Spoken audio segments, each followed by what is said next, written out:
Via Justiça de hoje é sobre o novo Código de Processo Civil. Ele foi sancionado em 16 de março com 7 vetos. O novo CPC vai substituir o código que está em vigor há 42 anos. Nossos convidados, o desembargador José Marcos Rodrigues Vieira, da 16ª Câmara Civil do Tribunal de Justiça de Minas Gerais, e o advogado Leonardo de Faria Beraldo, presidente da comissão da OAB de Minas, encarregada dos estudos do projeto do novo CPC. Numa parceria da TV Assembleia com a Mages, Associação dos Magistrados Mineiros, o Via Justiça está começando.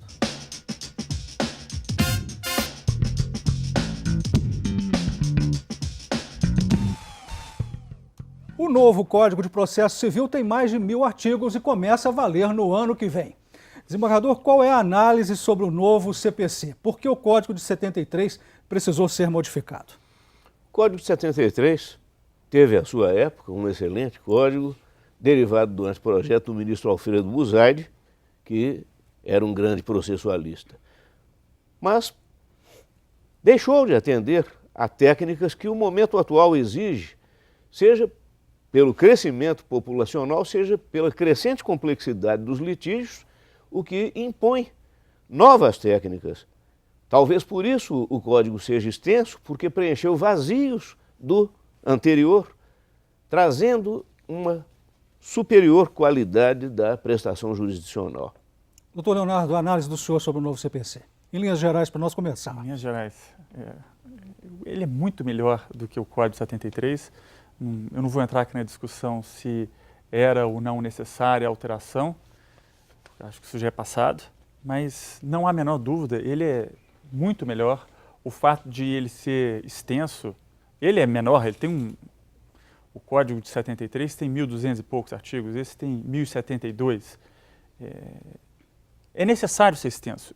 Você pode e ele é simples.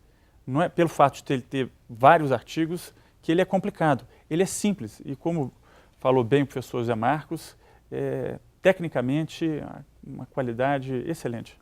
O Via Justiça ouviu o advogado e professor de Direito Dierle Nunes, que participou da comissão de juristas que atuou na reforma do Código de Processo Civil na Câmara dos Deputados. Ele destacou que um dos principais avanços do novo CPC é garantir maior uniformidade nas decisões dos tribunais. Vamos ouvi-lo.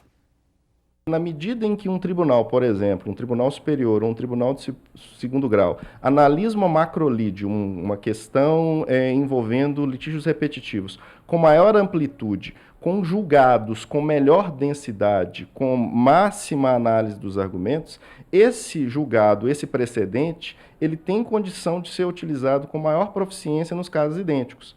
Ao passo que, do modo como a jurisprudência é construída hoje no Brasil, cada órgão do Poder Judiciário acaba fazendo uma interpretação, como bem entende, dos casos, vai criando uma instabilidade, uma anarquia interpretativa que não favorece aos próprios cidadãos terem segurança jurídica, previsibilidade, e para os próprios tribunais eles vão criando um quadro jurisprudencial incoerente e nada íntegro. Desembargador, quais as principais modificações no processo civil? Mudam as condições da ação? As condições da ação subsistem apenas parcialmente. Uma delas desapareceu como condição da ação por se entender, como já era dito em doutrina, que é a possibilidade jurídica do pedido. Essa situação realmente já pode ser incluída no próprio mérito da causa.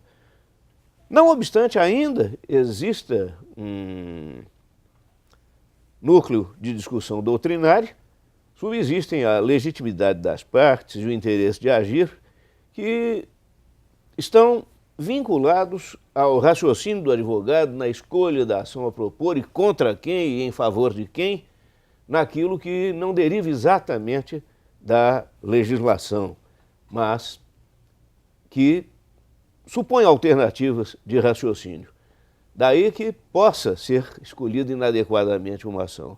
Mas, quanto à pergunta de modificações mais relevantes, eu diria, talvez para enfocar a mais relevante, a meu juízo, que é a fundamentação das decisões judiciais, porque, como o Poder Judiciário não é um poder ocupado por integrantes eleitos por voto direto, a sua legitimidade deriva exatamente no Estado democrático de direito da fundamentação. E aí diz a quê o magistrado teve a sua indicação para exercer o cargo, teve a sua aprovação em concurso e fez a sua carreira, merecendo do mesmo modo o sufrágio. Doutor Leonardo, como o novo CPC reforça as garantias constitucionais do processo? Como ficam o contraditório e a ampla defesa?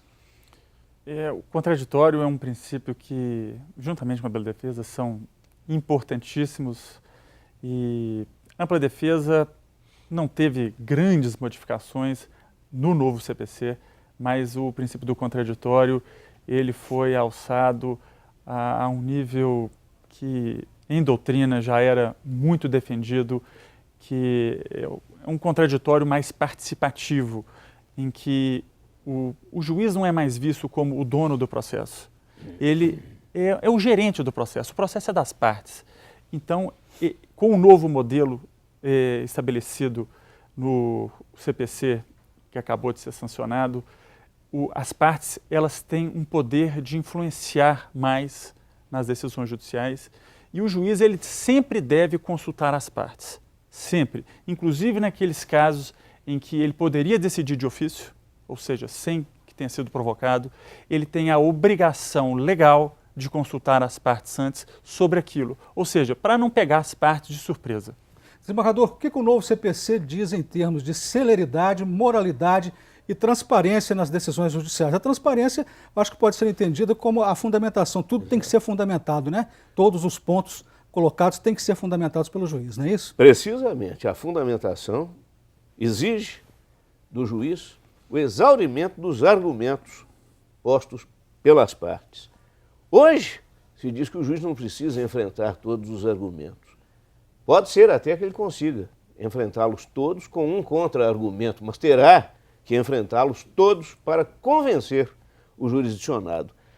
O processo de 2015 terá a perfeita sincronia entre dois princípios sobre os quais se tende a apoiar uma legislação processual, que são o princípio dispositivo e o princípio inquisitivo. Eles não atuam sozinhos.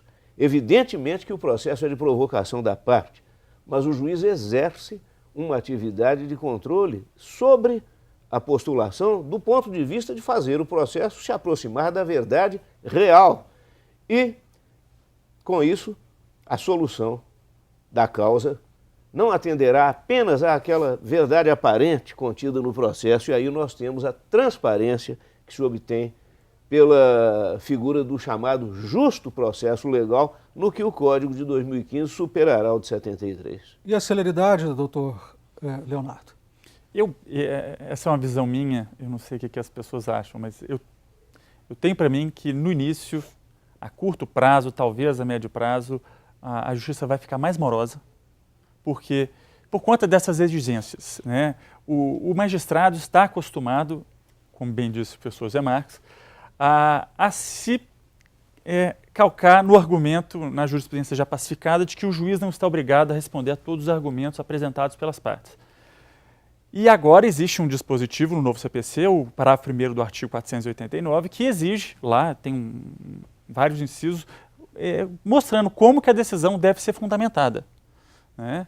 E não tem tempo aqui para entrar nesses incisos, mas enfim, isso vai dar mais trabalho, porque todo magistrado vai sair da sua zona de conforto, e sempre que o ser humano sai da sua zona de conforto, isso traz mais dificuldade. Fora as inúmeras outras inovações que existem no CPC, e isso vai trazer, no início, maior morosidade. Gostaria que o senhor comentasse essa fala do doutor Leonardo, desembargador. Sobre a morosidade, quero crer que o professor Leonardo de Faria Beraldo se preocupe com um prazo inicial de adaptação da prática do Código. Mas é bom que se esclareça que o Código procura propiciar, de outro lado, e falava disso o professor Dierle naquele release, o julgamento coletivo de demandas individuais. É bem verdade que houve um veto da presidente Dilma no incidente de coletivização dos litígios, talvez por respeito à liberdade de quem provoque a jurisdição.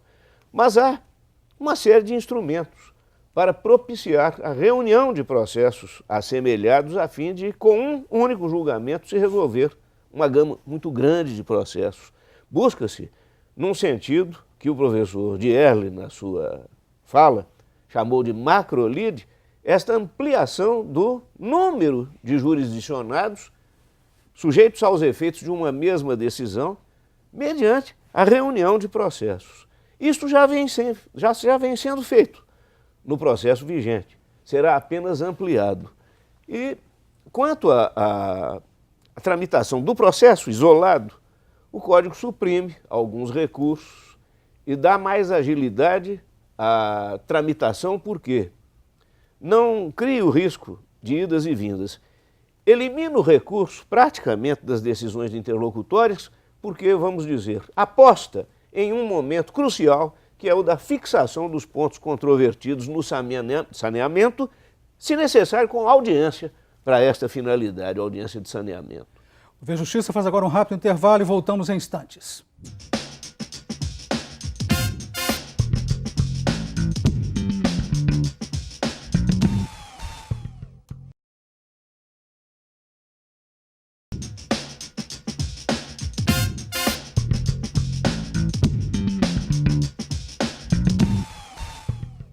O Vê Justiça de hoje analisando o novo Código de Processo Civil Brasileiro. Participam do programa o desembargador José Marcos Rodrigues Vieira, da 16ª Câmara Civil do Tribunal de Justiça de Minas Gerais, e o advogado Leonardo de Faria Beraldo, presidente da Comissão da OAB de Minas, encarregada dos estudos do projeto do novo CPC. E nesse bloco começo perguntando para o senhor, doutor Leonardo, o novo CPC conseguirá mudar a cultura litigiosa hoje no Brasil? A curto prazo, eu acredito que não. Talvez, eu acho que existe um mecanismo no novo CPC que, se ele for bem empregado, e para isso o judiciário vai ter que se estruturar muitíssimo bem, isso resolverá o problema da litigiosidade, que são aquelas audiências de conciliação ou de mediação que ocorrerão antes mesmo da apresentação da contestação pelo réu. E isso é interessante porque, quando a contestação ainda não é apresentada, os ânimos ainda não estão tão acirrados. Então, eu acredito que uma das melhores e mais seja mais possível para você resolver o problema da litigiosidade no Brasil é investir na conciliação e na mediação. Porque você consegue ao mesmo tempo desafogar o judiciário, e o resultado de um acordo feito em mediação ou conciliação é muito mais fácil de ser cumprido. As partes aceitam isso melhor, no íntimo delas, do que uma decisão judicial imposta. O que o senhor acha da cultura litigiosa no país hoje em relação ao novo CPC, se vai conseguir modificá-la, desembargador?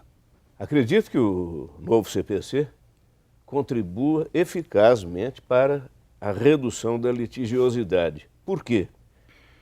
Depois de muita reflexão, a grande massa dos professores, dos estudiosos de direito e principalmente de processo, concluiu que tem que haver uma aproximação, um diálogo entre os sistemas de formação jurisprudencial do direito, a exemplo do Common Law da Inglaterra e dos países que a seguiram, e da nossa formação que vem da Europa continental do direito posto pela legislação e somente a partir dela aplicado.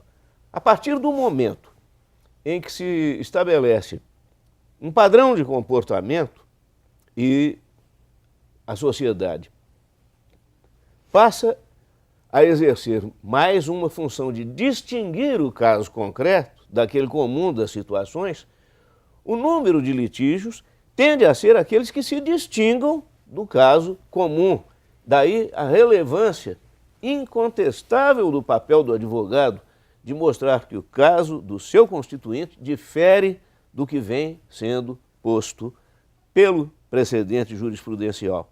É esse diálogo entre a lei e o precedente que o Código fará com absoluta novidade, e nisto, sem prejuízo do que falou o professor Leonardo, irá fazer com que a cultura litigiosa se modifique. Doutor Leonardo, como o novo Código vai coibir estratégias para postergar decisões judiciais? A multa de litigância, por litigância de má-fé ficou mais pesada. Isso, sem dúvida, é algo que contribuirá. Os honorários advocatícios sucumbenciais, eles terão uma parcela autônoma para recursos. Então, você tem uma parcela que é para o processo e outra para o número de recursos. Então, o fato de a parte ter que pagar honorários sucumbenciais mais pesados será algo que a desestimulará, por certo. E talvez a certeza do resultado em razão disso que foi falado pelo professor Zé Marcos, pelo professor Dierle, dessa tendência nossa de civil law de se aproximar da cultura da common law, com os precedentes, que as decisões são vinculantes no incidente de resolução de demandas repetitivas, no incidente de assunção de competência e nos próprios recursos especiais extraordinários repetitivos. Então, acho que isso tudo, esse conjunto todo, vai desestimular. Desembargador, sabe-se que o problema da morosidade da justiça não está ligado unicamente à legislação. Uma das causas que todos falam seria a falta de estrutura do judiciário. O que fazer, então? Como a máquina do judiciário será destravada para a obtenção da celeridade processual com o novo Código? É verdade que o novo Código não interfere na organização judiciária, ele tem as limitações de cuidar tão somente do processo a partir do seu ajuizamento, com aquelas técnicas de abreviação do litígio e até mesmo de obtenção de equivalentes jurisdicionais, a exemplo da mediação. A arbitragem endoprocessual não é ainda uma figura que tenhamos adotado, poderia ser também uma destas soluções. Se bem o Código não possa interferir no número de julgadores, de serventuários, interfere de maneira, a meu ver, eficaz na celeridade processual. Há uma regra que chega a ser uma ousadia de supressão, quase supressão, do recurso cabível a respeito das decisões proferidas no curso do processo, impedindo o seccionamento da marcha processual, a fim de que o advogado recorra por apelação à final de todas essas matérias. Isto vai exigir um cuidado muito grande do advogado, como eu dizia há instantes atrás, na fixação dos pontos controvertidos, para que o juiz, por exemplo, não indefira uma prova pericial que pode ser sumamente necessária, já que o agravo de instrumento passa a ter hipóteses, que é o recurso cabível das decisões no curso do processo, hipóteses muito restritas. E nós não gostaríamos que voltássemos àquele fantasma do mandado de segurança contra decisão judicial. O Via Justiça faz mais um intervalo e voltamos em seguida com o bloco final do programa.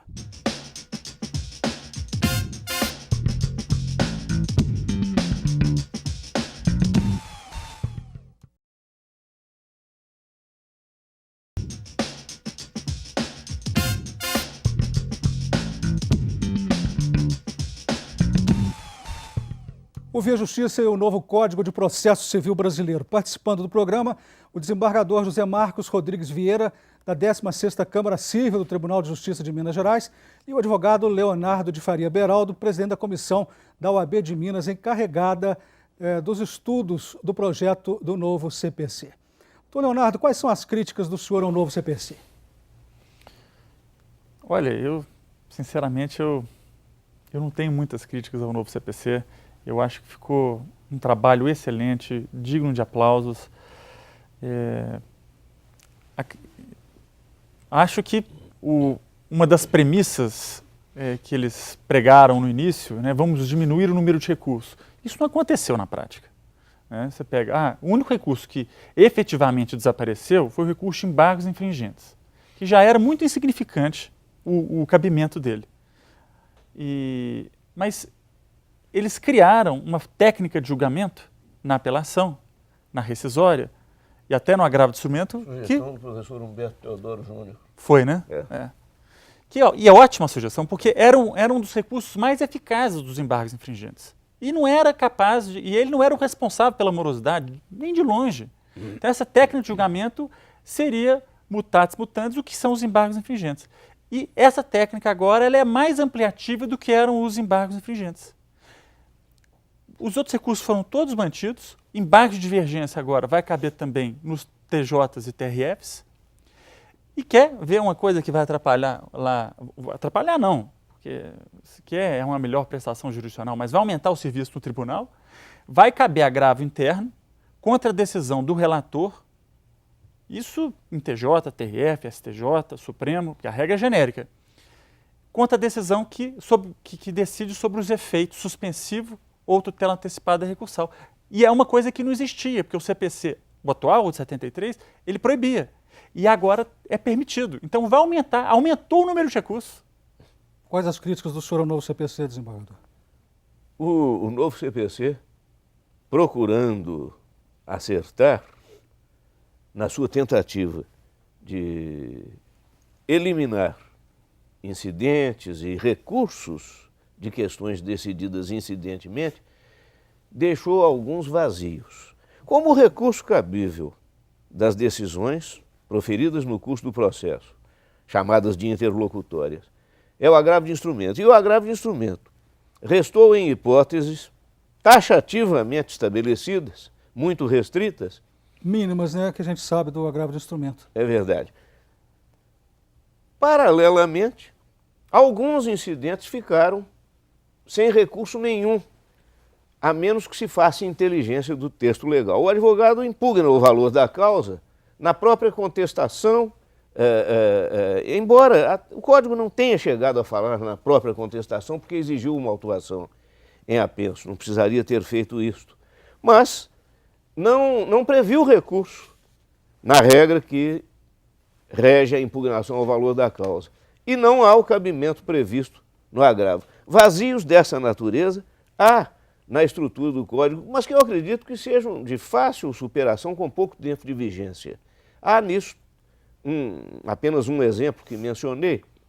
Há também um outro vazio que será facílimo de se superar no tocante à supressão da ação declaratória incidente. O sistema da coisa julgada é inteiramente novo, terá de ser absorvido.